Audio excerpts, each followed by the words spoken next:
नमस्कार, बहुत बहुत स्वागत है आप सभी दर्शकों का सत्यवाणी लाइव पर। साथियों, एक खुशखबरी जो है तीर्थ नगरी ऋषिकेश के लोगों के लिए हम लेकर आए हैं और वो ये है कि ऋषिकेश तीर्थ नगरी में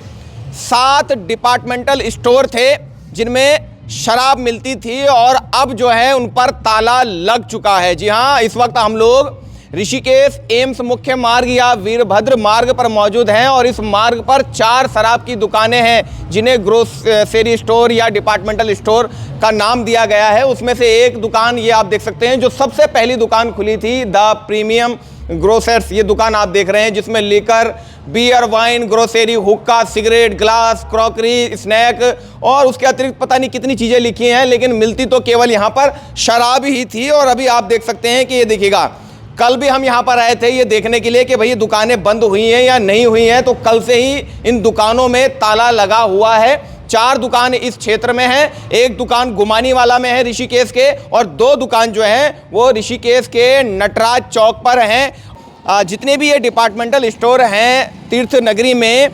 इनको लेकर जो है कैबिनेट में भी जो है बातचीत रखी गई थी और उसके बाद कैबिनेट में ये फैसला लिया गया था कि भाई 31 मार्च के बाद जितने भी ग्रोसरी स्टोर हैं जहां पर शराब मिलती है इन्हें बंद कर दिया जाएगा और इनका जो लाइसेंस है उसे नवीनीकरण नहीं किया जाएगा। हाँ, तो साथियों पहले आपको थोड़ा सा मैं एक दृश्य दिखाऊंगा। ये देखिएगा, ये पहली दुकान है जो ऋषिकेश में वीरभद्र मार्ग में पहली दुकान खुली थी और इसका उस समय जो है कुछ लोगों ने जमकर विरोध भी किया था, प्रदर्शन भी किया था। और मज़े की बात है कि उस वक्त लगभग 16 लोगों पे जो है मुकदमे भी हो गए थे और यहाँ पर नोटिस भी लगा दिया गया था कि भाई इस क्षेत्र के 100 से 200 मीटर की दूरी पर किसी भी प्रकार का कोई धरना या प्रदर्शन नहीं होगा। और जब मुकदमे लोगों पर हो गए थे उसके बाद कहीं ना कहीं लोगों की कमर टूट गई थी और इसका विरोध बंद हो गया था, क्योंकि मुकदमे हो जाते हैं तो कहीं ना कहीं व्यक्ति डर जाता है और इसीलिए प्रशासन जो है मुकदमा लगाता है लोगों पे। अभी यहाँ देखिए, शराब के दामों में भारी छूट, ये बैनर लगाया गया था, रेट को कम किया गया था ताकि जितना स्टॉक है वो 31 मार्च तक ख़त्म हो जाए, समाप्त हो जाए। अब इनको लॉस हुआ है या फ़ायदा हुआ है, मुनाफा हुआ है, इसकी तो जानकारी हमें नहीं है, लेकिन 31 मार्च से दुकानें बंद हैं ये तो हम आपको दिखाई रहे हैं। आज हम जो है 2 तारीख है, आज 2 तारीख को हम ये खबर बना रहे हैं और 31 मार्च से हमारी नज़र बनी हुई है शहर में जितने भी डिपार्टमेंटल स्टोर थे सब पर हम जो है नज़र गड़ाए हुए थे कि क्या सच में दुकानें खुल रही हैं। लेकिन फ़िलहाल 2 तारीख तक तो शहर में जितनी भी दुकानें हैं ये आप देख सकते हैं खुल नहीं रही हैं। वीरभद्र मार्ग में हम लोग इस समय मौजूद हैं, एम्स वाला ये मार्ग है और इस मार्ग पर 4 डिपार्टमेंटल स्टोर हैं जहाँ पर शराब मिलती थी ग्रोसरी के नाम से, जिन्हें लाइसेंस दिया गया था। इसके अतिरिक्त गुमानी वाला ऋषिकेश में एक शराब की दुकान है, उसके अतिरिक्त नटराज के समीप 2 दुकानें, कुल मिलाकर शहर में ये 7 जो है डिपार्टमेंटल स्टोर थे जहां पर शराब मिल रही थी। और ये भी बताया जाता है कि यहाँ महंगी शराब मिलती है, स्टैंडर्ड लोग जो बड़े तबके के लोग हैं वे लोग यहाँ पर आते थे, तो उनके लिए हो सकता है कि ये थोड़ा जो है मुसीबत का सबब बन गया हो कि भाई दुकानें बंद हो गई। लेकिन जो मध्यम वर्ग का, मजदूर वर्ग का, साधारण वर्ग का जो व्यक्ति है जो प्रत्येक दिन शराब पीने वाला है, उसको इन दुकानों के बंद होने से कोई फ़र्क पड़ने वाला नहीं है, क्योंकि ऋषिकेश क्षेत्र में मैंने आपको बताया कि अलग अलग जगहों पर अवैध रूप से शराब मिल जाती है और लोग बड़ी आसानी से खरीद कर उसे पी लेते हैं। उनको फ़र्क नहीं पड़ता कि भाई ये दुकानें बंद हो गई हैं या ठेके बंद हो गए हैं, आज छुट्टी है, कोई फ़र्क उनको नहीं पड़ता, क्योंकि शहर में अलग अलग क्षेत्रों में भारी मात्रा में देसी, अंग्रेजी, कच्ची पक्की शराब बड़ी आसानी से उपलब्ध है और इसीलिए नशे का हब जो है वो ऋषिकेश बनता जा रहा है। तो अभी हम ये तो नहीं कहेंगे कि भाई डिपार्टमेंटल स्टोर बंद हो गए हैं तो अब शहर में नशा बंद हो चुका है या शराब मिलनी बंद हो चुकी है, ये तो नहीं कहा जा सकता, क्योंकि शराब तो अभी भी मिल रही है। इसी कड़ी में हमारे साथ वार्ड नंबर 26 के पार्षद हैं सुरेंद्र सिंह नेगी, जो लगातार शहर में नशे के खिलाफ जो है आवाज़ उठाते आ रहे हैं, हमारे साथ मौजूद हैं, उनसे बातचीत करेंगे। सुरेंद्र भाई, बहुत बहुत स्वागत है।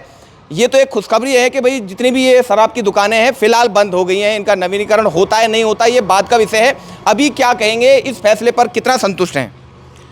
देखिए, संतुष्टि वाली बात तो अभी कहते हैं ना, कुछ चीज़ें भविष्य के ऊपर गर्भ में छिपी रहती है। हालांकि वर्तमान में आज हम ये कह सकते हैं कि भाई चलो 1 तारीख को बंद की बात की थी, लेकिन अभी कई सारे कागजात जो समेटने होते हैं, क्योंकि मार्च फाइनल में 2-3 दिन आप देख रहे हैं बैंक में भी जो है काम अवरुद्ध हो रखा है और कई विभागों के अंदर भी काम अवरुद्ध है, तो वो भी हो सकता है। और अभी शक की निगाह से इसलिए देखा जा रहा है क्योंकि बार बार इतने फॉल्स कमिटमेंट किए गए हैं, तो अभी शक की निगाह से तो देख ही रहे हैं। बहरहाल ये है कि स्थिति अगर ऋषिकेश के लिए कहें, something is better than nothing, कुछ नहीं से कुछ तो बेहतर है हमारे लिए। और उसके अलावा अगर हम इसके ज़्यादा अगर डीप में जाते हैं, जो इस दौरान जब चर्चाएँ हुई, क्योंकि जब हमें पता लगा कि भाई ये भविष्य में बंद होने वाली 1 तारीख से, तो और लोगों से चर्चा हुई तो पता लगा कि भाई यहाँ पर जो हमारे बार चलते हैं, बार वालों का भी विरोध रहा है इसके पीछे, और बार वालों का भी कहीं ना कहीं हाथ है, सुनने में आ रहा है। क्योंकि यहाँ से जो महंगी शराब पीने वाले लोग हैं, उठा करके अपने घर में पी रहे हैं, तो बार वालों का कहीं ना कहीं धंधा इससे प्रभावित हो रहा है। बार के लाइसेंस आपने दे ही रखे हैं, और लगातार अगर दारू चल रही है फिर आप कह रहे हो कि भाई लोग एक्सीडेंट में मर जाएंगे या उनको बचाना है या इस प्रकार की चीज़ें हैं, तो मैं समझता हूँ कहीं ना कहीं सब झूठ है। और जितना है कि अगर दुकानें बंद हुई है तो मैं समझता हूँ चलो ये साधुवाद के पात्र है सभी लोग जिन्होंने बंद करा है, लेकिन ये क्यों प्रयोग किया जा रहा था ऋषिकेश के अंदर, ये बड़ी बात है।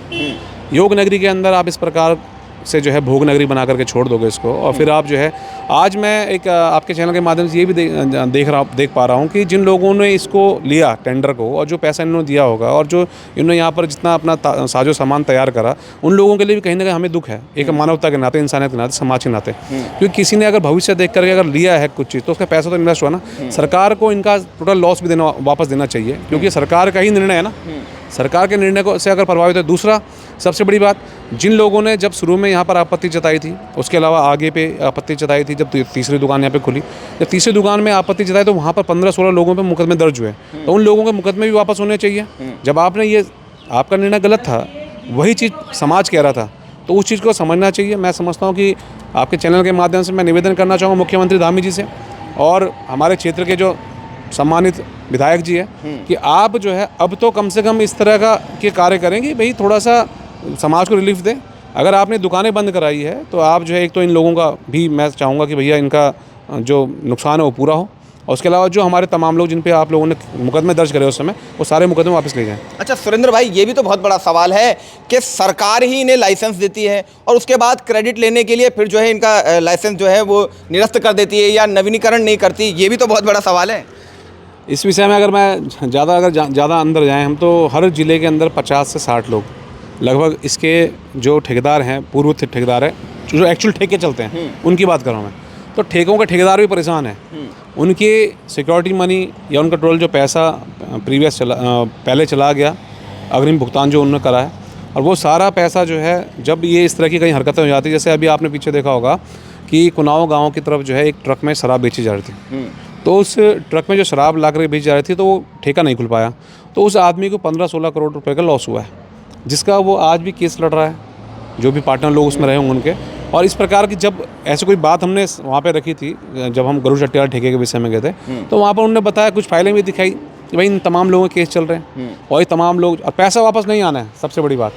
तो भाई कुल मिलाकर के जनता का जैसे भी आप शोषण कर सकते हैं, इस शोषण का तरीका है। आज इन लोगों का शोषण हुआ है, कहीं ना कहीं हमें राहत मिली है कि हाँ भाई ठीक है, हमारा समाज एक अच्छा हो सकता है, लेकिन राहत ये ऊँट के मुंह में जीरा का जीरा भी नहीं है। ऊँट के मुंह में जीरा डालने के लिए दिखाना है, ऊँट के मुंह में जीरा भी नहीं है। क्यों? क्योंकि यहाँ पर आपने जो है बार खोल के रखे हुए हैं और बारों के लाइसेंस दे रखे हैं। उसके अलावा आप देख पा रहे होंगे तीर्थ नगरी के अंदर जगह जगह जो है मीट मिल रहा है, जिसका मर्जी उसका मीट ले लो। हमें ध्यान से सुना, आपका बहुत बहुत धन्यवाद।